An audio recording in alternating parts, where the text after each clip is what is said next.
குத்தாலம் அருகே நடைபெற்ற மக்களுடன் முதல்வர் முகாமில் மனு அளிக்க பொதுமக்கள் ஏராளமானோர் ஒரே நேரத்தில் குவிந்ததால் திக்குமுக்காடிய அதிகாரிகள். மனுதாரர்கள் பலரும் தரையில் அமர்ந்து நீண்ட நேரம் காத்திருந்து தங்கள் குறைகளை மனுக்களாக வழங்கினர். மயிலாடுதுறை அருகே குத்தாலம் வட்டாரத்தில் சேத்திரா பாலபுரம், தொழுதாளங்குடி, சென்னியநல்லூர், மேலையூர், அசிக்காடு, தேரிழந்தூர், பெருமாள் கோவில் ஆகிய கிராம பஞ்சாயத்துகளை உள்ளடக்கி தேரிழந்தூரில் உள்ள தனியார் திருமண மண்டபத்தில் மக்களுடன் முதல்வர் முகாம் இன்று நடைபெற்றது.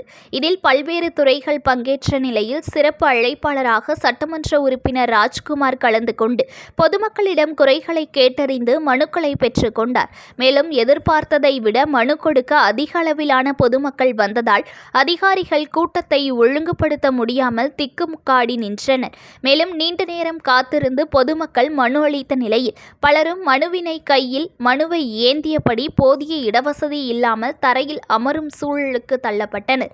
பல்வேறு மனுக்கள் மீது எம்எல்ஏ முன்னிலையில் உடனடி தீர்வு காணப்பட்டது. இதனால் முகாமின் இறுதியில் இதுவரை இல்லாத அளவில் 848 மனுக்கள் ஒரே நாளில் பெறப்பட்டது.